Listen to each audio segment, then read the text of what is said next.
आप सभी का एक बार फिर से। जी हाँ दोस्तों, आज पूरे दिन की कई महत्वपूर्ण और बड़ी खबरें निकलकर सामने आ रही हैं। जानेंगे सभी खबरों को विस्तार से। तो दोस्तों, खबरों में आगे बढ़ने से पहले वीडियो को एक प्यार भरा लाइक जरूर कर दें और ताजा खबरों को जानने के लिए चैनल को सब्सक्राइब भी जरूर कर लें। तो देखते हैं पहली बड़ी खबर क्या निकल कर आ रही है। खबर में आपको बता दें कि कांग्रेस में तेज हो रहे बगावती तेवर। कांग्रेस नेता आनंद शर्मा ने पार्टी की बंगाल विधानसभा चुनाव रणनीति पर उठाए सवाल। जी हम बात करें कि जम्मू कश्मीर में कांग्रेस के वरिष्ठ नेता गुलाम नबी आजाद के राज्यसभा कार्यकाल खत्म होने के बाद कांग्रेस के खिलाफ बगावती तेवर अपनाने वाले G23 में शामिल कांग्रेस से कई दिग्गज नेताओं का जमावड़ा हुआ था। इन्होंने चिंता जताई थी कि पार्टी लगातार कमजोर हो रही है। यहाँ कांग्रेस को और मजबूत करने की बात हुई और पार्टी की कई रणनीति को लेकर सवाल भी खड़े किए गए। अब कांग्रेस के वरिष्ठ नेता आनंद शर्मा ने सोशल मीडिया पर एक बार फिर पार्टी की रणनीति पर सवाल खड़े किए हैं। 5 राज्यों में विधानसभा चुनाव होना है। कांग्रेस इन राज्यों में अपनी पार्टी की दावेदारी मजबूत करने में लगी है। ऐसे में पार्टी के अंदर ही वरिष्ठ नेताओं के बागी स्वर सुनाई देने लगे हैं। कांग्रेस के वरिष्ठ नेता आनंद शर्मा ने पश्चिम बंगाल की विधानसभा चुनाव में पीरजादा अब्बास सिद्दीकी की पार्टी इंडियन सेकुलर फ्रंट के साथ हुए गठबंधन को लेकर सवाल खड़ा किया। उन्होंने कहा कि पार्टी का ये फैसला पार्टी की ही विचारधारा के खिलाफ है। बड़ी खबर निकल कर आ रही है। आपको बता दें कि पीएम नरेंद्र मोदी ने दिल्ली एम्स में लगवाई कोरोना वायरस की वैक्सीन और ट्वीट कर लोगों से की अपील। जी आपको बता दें कि भारत में कल से यानी 1 मार्च से शुरू हो गया कोरोना वायरस वैक्सीनेशन राउंड 2 के पहले दिन प्रधानमंत्री नरेंद्र मोदी ने कोरोना वायरस की वैक्सीन लगवाई है। प्रधानमंत्री नरेंद्र मोदी ने दिल्ली के एम्स में कोरोना वायरस की वैक्सीन लगवाई है। पीएम नरेंद्र मोदी ने इसकी जानकारी खुद ट्वीट कर दी है। आपको बता दें कि पीएम नरेंद्र मोदी को कोरोना वैक्सीन पुदुचेरी के सिस्टर पी निवेदा ने भारत बायोटेक की कोवैक्सीन लगाई है। पीएम नरेंद्र मोदी ने वैक्सीन डोज लेते हुए अपनी तस्वीर भी ट्विटर पर शेयर की है। पीएम मोदी ने ट्वीट कर लोगों से कोरोना वैक्सीन लेने की अपील की है। पीएम मोदी ने कहा है कि आइए हम सब मिलकर भारत को कोरोना मुक्त बनाएं। जी आपको बता दें कि पीएम नरेंद्र मोदी ने ट्वीट के साथ जो वैक्सीन लगवाते हुए जो अपनी एक तस्वीर शेयर की है, उसमें वो असमिया गमछा पहने दिख रहे हैं और मुस्कुराते हुए टीका लगवा रहे हैं। उनके साथ इस तस्वीर में सिस्टर निवेदा के अलावा केरल की रहने वाली एक अन्य नर्स रोसम्मा अनिल भी दिख रही हैं। और दोस्तों अगली बड़ी खबर आ रही है महाराष्ट्र मुंबई से। जी आपको बता दें कि महाराष्ट्र के सीएम उद्धव ठाकरे बोले लॉकडाउन लगाना नहीं चाहता हूं, लेकिन मजबूरी भी कुछ है। जी आपको बता दें कि महाराष्ट्र के मुख्यमंत्री उद्धव ठाकरे ने राज्य में बढ़ते कोरोना वायरस केस को लेकर लॉकडाउन लगाने पर अपनी प्रतिक्रिया दी है। उन्होंने कहा, सीएम उद्धव ठाकरे ने लॉकडाउन लगाने पर अपनी नाराजगी व्यक्त करते हुए कहा कि मैं राज्य में लॉकडाउन नहीं लगाना चाहता हूँ, लेकिन मजबूरी भी कुछ है। सीएम उद्धव ठाकरे ने ये बयान मुंबई में एक प्रेस कॉन्फ्रेंस के दौरान दी है। सीएम ठाकरे ने लोगों से अपील की है कि वो मास्क और सोशल डिस्टेंसिंग का पालन करें ताकि राज्य में लॉकडाउन लगवाने की स्थिति न आए। सीएम उद्धव ठाकरे ने कहा, महाराष्ट्र में लॉकडाउन लगाने की हमारी ऐसी कोई इच्छा नहीं है, लेकिन मजबूरी यह शब्द बड़ा विचित्र है। मैं सोशल मीडिया के माध्यम से लोगों से अपील करता हूं कि वो मास्क पहने। महाराष्ट्र के मुख्यमंत्री उद्धव ठाकरे ने लोगों को आश्वासन दिया कि वे कोरोना वायरस की स्थिति पर लगातार नजर बनाए हुए हैं। प्रेस कॉन्फ्रेंस के दौरान सीएम उद्धव ठाकरे ने देश में बढ़ती पेट्रोल डीजल की कीमतों पर भी केंद्र की नरेंद्र मोदी सरकार पर निशाना साधा। ठाकरे ने कहा कि पेट्रोल और डीजल की कीमतें बढ़ गई हैं। हमने विराट कोहली, सचिन तेंदुलकर के शतक देखे हैं, लेकिन अब हम पेट्रोल डीजल शतक देख रहे हैं। और दोस्तों मैं अगली खबर में आपको बता दें कि कंगना रनौत के खिलाफ कोर्ट ने जारी किया वारंट। 26 मार्च को होगी सुनवाई। जाने क्या है पूरा मामला। जी हाँ, बात करें कि एक्ट्रेस कंगना रनौत एक बार फिर विवादों में घिर आई हैं। जावेद अख्तर द्वारा दायर मानहानि के एक मामले में कंगना के पेश न होने के बाद मुंबई की एक अदालत ने उनके खिलाफ गैर जमानती वारंट जारी किया है। बीते साल जावेद अख्तर ने कंगना रनौत के खिलाफ मानहानि का मामला दर्ज करवाया था। दरअसल कोर्ट ने इस मामले में कंगना को पेश होने को कहा गया था, लेकिन पेशी का समन भेजे जाने के बाद भी कंगना रनौत कोर्ट में हाजिर नहीं हुई। अब कोर्ट ने कंगना के खिलाफ जमानती वारंट जारी कर दिया है। कंगना के वकील कोर्ट में ही मौजूद थे और उन्होंने कहा कि वो उच्च न्यायालय में समन को चुनौती देना चाहते हैं। इस मामले की अगली सुनवाई 26 मार्च को होनी है। दरअसल गीतकार जावेद अख्तर ने जो शिकायत दर्ज कराई है, उसके अनुसार कंगना रनौत ने पिछले साल जून में अभिनेता सुशांत सिंह राजपूत की मौत के बाद बॉलीवुड में मौजूद एक मंडली का जिक्र करते हुए उनका नाम लिया था। शिकायत के अनुसार रनौत ने यह दावा भी किया कि अख्तर ने अभिनेता ऋतिक रोशन के साथ उनके कथित संबंधों के बारे में नहीं बोलने की धमकी भी दी थी। इस वजह से देबिना से पड़ती है डांट गुरमीत चौधरी ने इसका खुलासा किया। कंगना ने यह भी दावा किया था कि जावेद अख्तर ने उन्हें एक बार अपने घर पर बुलाया था और ऋतिक रोशन से माफी मांगने को लेकर उन्हें धमकी दी थी। शिकायत में यह भी कहा गया है कि सुशांत की मौत के बाद कंगना ने मीडिया से बात करते हुए बॉलीवुड में एक मंडली के होने का दावा करते हुए उन पर भी आरोप लगाए थे। बताया जा रहा है कि जावेद अख्तर अब लंबी लड़ाई के लिए तैयार हैं। और दोस्तों में खबरों में आगे बढ़ने से पहले जान लेते हैं आज के माइंड क्विज के सवाल को। आज का सवाल है आपको बताना है कि तेलुगु किस राज्य में बोले जाने वाली भाषा है। इसका जवाब आपको कमेंट बॉक्स में देना है और सही जवाब देने वाले को रैंडमली सिलेक्ट किया जाएगा और वो जीत सकते हैं बम्पर पुरस्कार। तो बढ़ते अगली खबर की ओर। और दोस्तों में अगली खबर निकल कर आ रही है जो कि किसानों के हवाले से है। जी आपको बता दें कि कृषि कानूनों को लेकर आंदोलन की संभावना। लखनऊ में 5 अप्रैल तक लगा दी गई है धारा 144।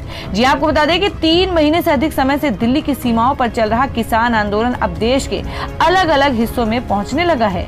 उत्तर प्रदेश में किसान आंदोलन की संभावनाओं को देखते हुए राज्य सरकार ने 5 अप्रैल तक के लिए लखनऊ में धारा 144 लागू कर दिया है। पश्चिमी उत्तर प्रदेश पहले से ही किसानों का आंदोलन चल रहा है। उत्तर प्रदेश की सीमाओं पर चल रहे आंदोलन की अगुवाई किसान नेता राकेश टिकैत कर रहे हैं। सरकार द्वारा जारी आदेश में लिखा गया है कि विभिन्न राजनीतिक दलों और किसान संगठनों के द्वारा किसान आंदोलन आयोजित किया जा सकता है जिससे शांति व्यवस्था भंग हो सकती है। इसलिए लखनऊ प्रमंडल में धारा लगाई जा रही है। बता दो कि पिछले कुछ दिनों से उत्तर प्रदेश के कई इलाकों में अलग अलग राजनीतिक दलों के द्वारा किसान महापंचायत का आयोजन भी किया जा रहा है। इन महापंचायतों में लोगों की भारी भीड़ उमड़ रही है।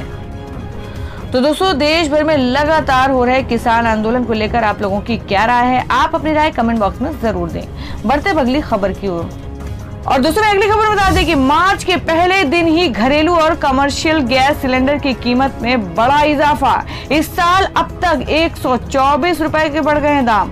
जी हम बात कर रहे हैं कि बिहार में मार्च के पहले दिन ही फिर से एलपीजी गैस सिलेंडर की कीमत में 25 रुपए का इजाफा हुआ है। वहीं दूसरी ओर कॉमर्शियल गैस सिलेंडर भी 97 रुपए महंगा हुआ है। इससे पहले फरवरी के महीने में गैस सिलेंडर की कीमत में 100 रुपए की उछाल आई थी।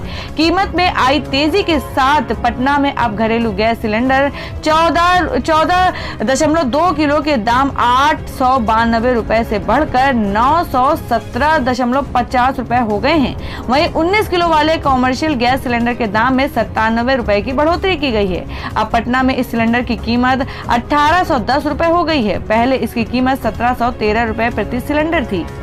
और दोस्तों अगली खबर में आपको बता दें जो कि पंजाब से है कि पंजाब में चुनाव से पहले प्रशांत किशोर बने मुख्यमंत्री अमरिंदर सिंह के सलाहकार महज 1 रुपए सैलरी पर करेंगे काम।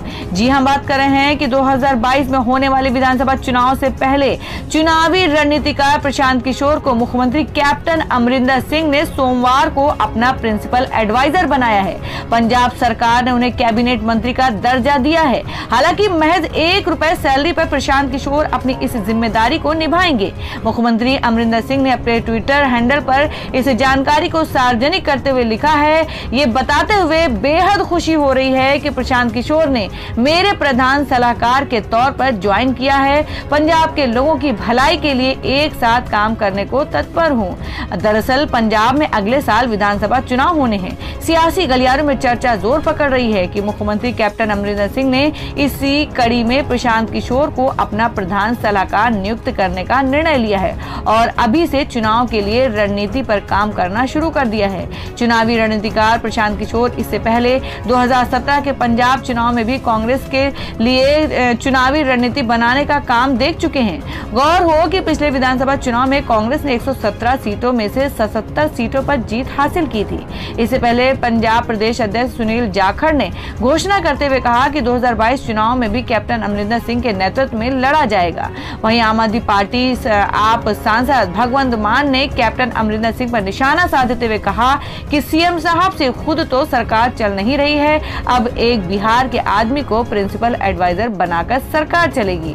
याद करो 4 साल पहले झूठे वादे इसी ने करवाए थे। पंजाबी बार बार धोखे में नहीं आएंगे। उल्लेखनीय है कि प्रशांत किशोर की टीम आई पैक फिलहाल पश्चिम बंगाल में ममता बनर्जी की पार्टी, तृणमूल कांग्रेस और तमिलनाडु में डीएमके के चुनाव प्रचार की योजना का काम संभाल रही है। वहीं इससे पहले प्रशांत किशोर, प्रधानमंत्री नरेंद्र मोदी, दिल्ली के मुख्यमंत्री अरविंद केजरीवाल, आंध्र प्रदेश के सीएम जगन मोहन रेड्डी के लिए भी चुनाव जिताने में अहम भूमिका निभा चुके हैं।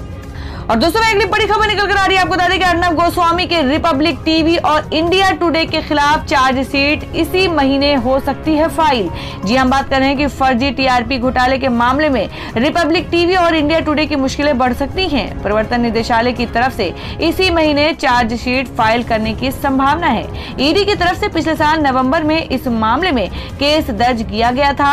इससे पहले प्रवर्तन निदेशालय की तरफ से प्रवर्तन मामला सूचना रिपोर्ट दाखिल की गई थी, जिसे पुलिस प्राथमिकी के समान ही माना जा रहा है। बताते चलें कि बार्क की शिकायत के बाद फर्जी टीआरपी घोटाले सामने आया था। पुलिस ने आरोप लगाया था कि कुछ चैनल टीआरपी बढ़वाने के लिए रिश्वत दे रहे हैं ताकि उनके विज्ञापन से होने वाली कमाई बढ़ सके। आरोप में कहा गया था कि जिन घरों में टीआरपी मीटर लगे हुए थे उन्हें कोई एक चैनल खोले रखने के लिए रिश्वत दी जा रही थी। सूचना और प्रसारण मंत्रालय की तरफ से टेलीविजन रेटिंग्स को लेकर चल रहे जांच की बीच बाग से कहा गया था कि जब तक मंत्रालय की जांच पूरी नहीं हो जाती है तब तक टीवी रेटिंग्स पर रोक जारी रखा जाएगा। पहले ये रोक 12 सप्ताह के लिए लगाया गया था और ब्रॉडकास्ट ऑडियंस रिसर्च काउंसिलिंग यानी बार्क टेलीविजन रेटिंग बताने वाली एजेंसी है।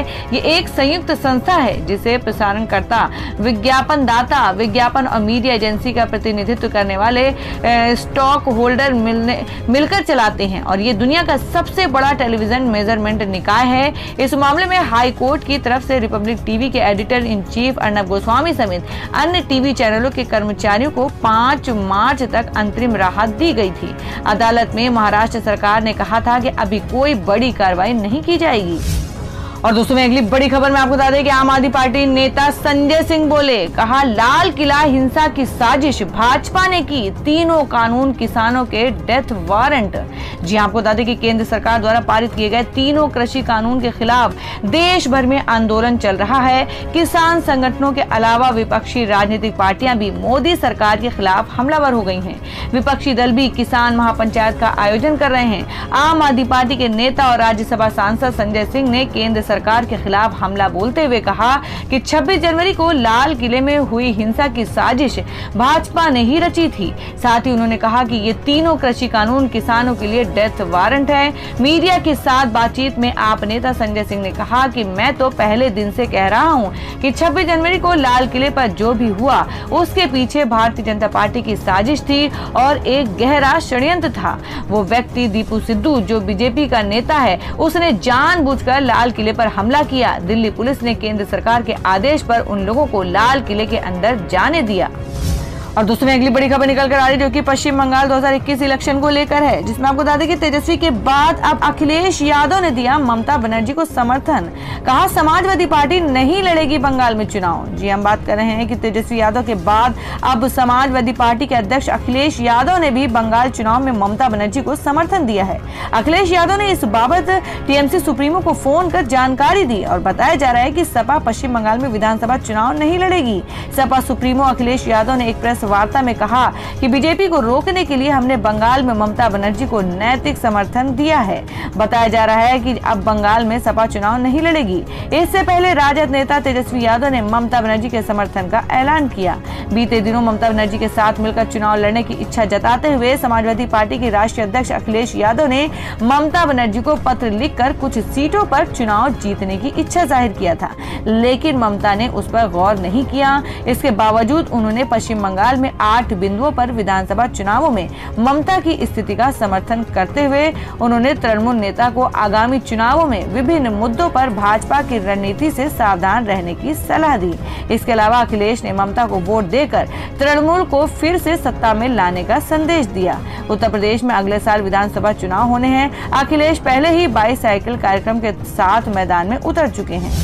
और दोस्तों में अगली बड़ी खबर में आपको बता दें, जिसमें संजय राउत ने कहा कि अब यूपीए के पुनर्गठन की जरूरत, शरद पवार को करना चाहिए गठबंधन का नेतृत्व।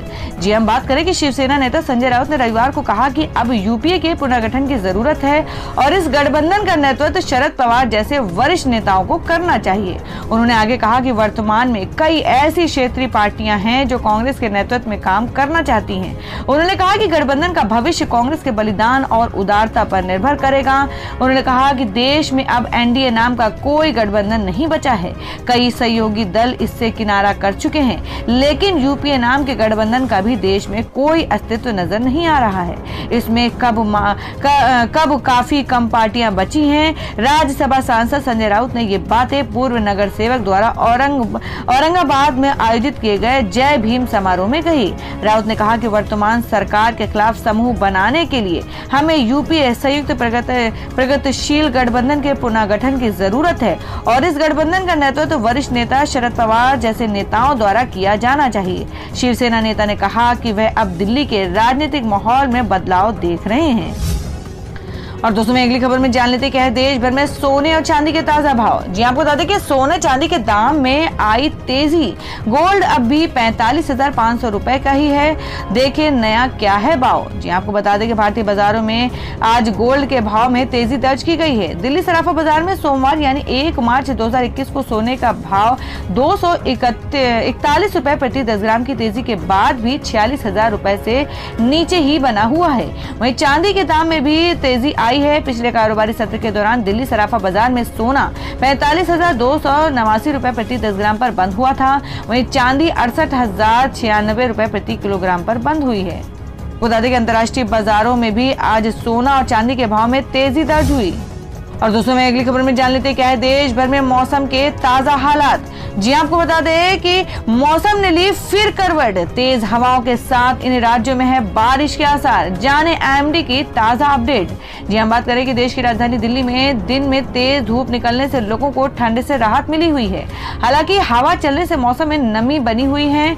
मौसम में होने वाले बदलावों के कारण आने वाले दिनों में दिल्ली एनसीआर के मौसम में और ज्यादा बदलाव देखने को मिलेगा, जिसके चलते हल्की ठंडक महसूस हो सकती है। आईएमडी के अनुसार दिल्ली में मंगलवार को ठंडी हवाएं चलेंगी। दिल्ली के साथ ही हरियाणा, राजस्थान, गुजरात और पश्चिमी उत्तर प्रदेश के तापमान में गिरावट रहेगी। तो दोस्तों ये थी अब तक की सभी बड़ी खबरों की अपडेट्स। टुडे ब्रेकिंग न्यूज और लेटेस्ट खबरों को देखने के लिए हमारे चैनल को सब्सक्राइब जरूर कर लें। वीडियो को लाइक और शेयर भी जरूर कर दें अपने दोस्तों और रिलेटिव्स के साथ। तो दोस्तों फिर मिलेंगे काम की खबरों और सरकारी योजनाओं की एक और नई वीडियो के साथ। तब तक के लिए धन्यवाद दोस्तों।